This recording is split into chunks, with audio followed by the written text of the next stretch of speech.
Hey guys, it's Kevin. Kevin coming to you with another video. And something smells good. Really good. Someone's cooking. Yeah. So I'm just hanging out. I'm just going to show you some of my surroundings.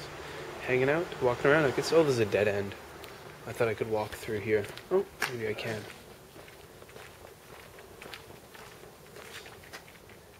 No. This is a dead end street.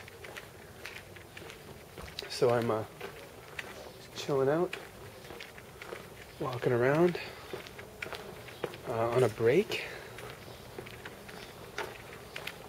And I haven't had many breaks lately because we're pretty short-staffed where I work because of all things mumps. And this is interesting. I like this bus stop. One guy chilling out. Got a hard-working security guard over here too. Yeah, so mumps. Mumps has ripped through our school and other schools in the area, and it's hit staff and children, and just massive swaths of children down with the mumps. And they're gone. They're not in school, and it's spreading like wildfire. And it's even adult staff are getting it. Japanese staff. And because of that short-staffedness, and you can't even get supply teachers because supply teachers are sick with mumps. So because of that, I've been having to do all kinds of supervision duty and stuff that I normally don't have to do. So breaks and stuff have been pretty far and in between. But what I find interesting is the fact that, hey, that's mumps. I'm a Canadian, and I was immunized for mumps when I was a kid. And everyone is immunized for mumps, measles, rubella. Mumps and measles, these are illnesses that you read about in history books when you're a Canadian. I suppose for the most part they've been eradicated a long time ago. And then here I am in Japan, which obviously is a very modern nation, and these ailments, these childhood diseases and ailments that are, like I said, eradicated a long time ago where I'm from, are commonplace here. Children there's no mandatory inoculations or vaccinations for measles, mumps, rubella in Japan. It's just voluntary, and they're quite expensive.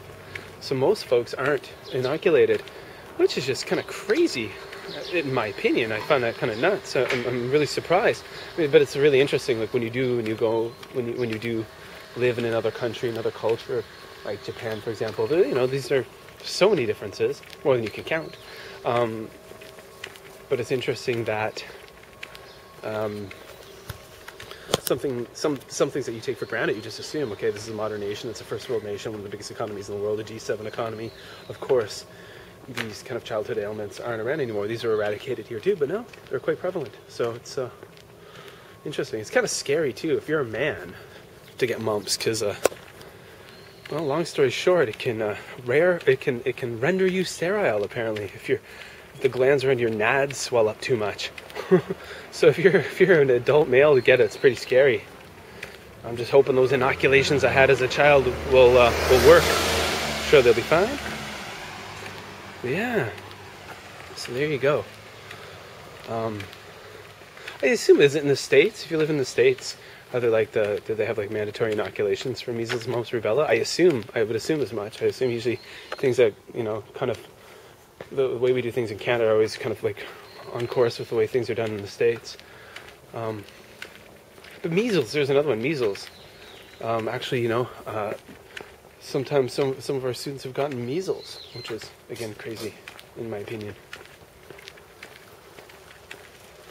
Ah, well, there you go. Just some information.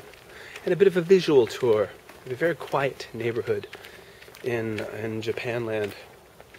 Let's walk down this alleyway. So I hope all you guys are doing well. Hope you're enjoying life. I'm doing well with my marathon training. I've shed quite a few pounds. Actually, I haven't really shed pounds. My weight hasn't really varied much, but I've lost a lot of fat in the last couple of months.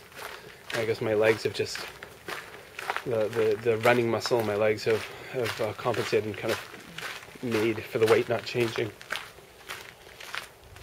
But yeah, so doing well. it's kind of hard to fit that time, the running time in there with a family and all. I guess that's kind of the thing, most runners who have families. Ooh, look at this. It's a beetle. Hello, Mr. Beetle. On his last legs. But yeah, so I guess, a lot of people who are runners, who have families, that's a problem they suffer trying to squeeze runs in. So sometimes I'm waking up at 5 in the morning and going for a run, or I go for a run after dinner and after the baby's had his bath and all that kind of stuff. But, I'm getting the training in there.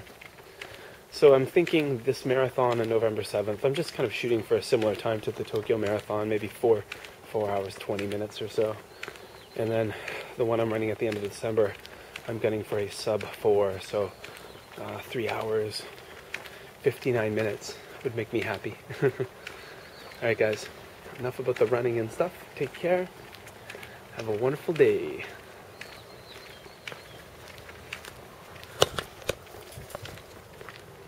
See ya.